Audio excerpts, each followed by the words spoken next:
Seagull in Detroit.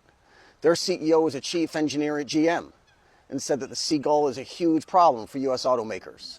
He's been in the industry for 45 years and has doubts the United States car makers can survive, and they need to radically change if so.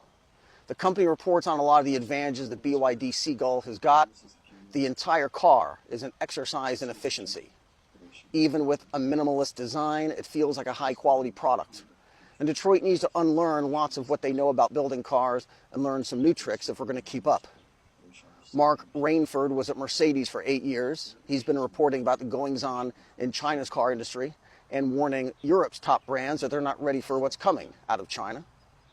Andy Palmer has been in the electric vehicle industry since before there was one. He built a Leaf for Nissan, then became global COO of Nissan. He's been warning his peers about China for 15 years. He warned the Japanese, the Brits, the Americans. If the Chinese get this business figured out, they'll take it over. And here we are, because the Chinese figured it out. And that is the angle to these issues that is so baffling. Caresoft's CEO was at General Motors forever. Mark Rainford is Mercedes. Andy Palmer was a top guy at Nissan. These are guys with decades of experience at the very top of their field, at the top companies in the whole world. And they're on YouTube, and they're publishing reports, so why wasn't anyone listening to them? They've been doing this reporting for years, on China and from China, and now it's probably too late. Our companies will never catch NIO on battery swapping. No company can vertically integrate like BYD has.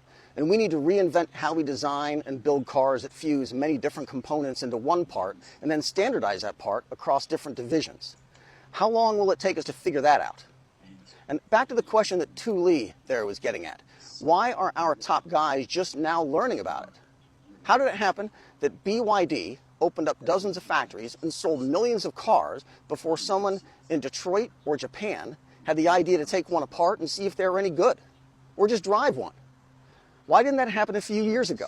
Doesn't Ford Motor Company know anybody here in China who could buy a car and take some photos and email them back? How much money and time was wasted here? And now it's Japan too. Why didn't Japan's auto parts companies know what was going on? Japan's just right over there. And it's literally the job of Japanese engineering managers of Japanese auto parts companies to be aware of new manufacturing techniques, new efficiencies, and better ways to do things. They figured out how to do things better than the American car makers back in the 1980s, but they were stunned too. And it's true that things happen fast in China. Everything does move much faster, but it's not light speed. BYD is not a startup company, and it took those guys at NIO the better part of a decade to get battery swapping right. But it's all too common now that in just about every single industry, insiders tell us, and they tell themselves, that China cannot possibly compete in high-end electronics, or heavy equipment, or in aircraft, or in satellite navigation. And then a few years later, those same experts, including multi-million-dollar CEOs, they're shocked that China's taken over their industry, that nobody could have seen it coming, when all they had to do was pay attention to the people who were here. This is Lijiang Park, Wenan. Be good.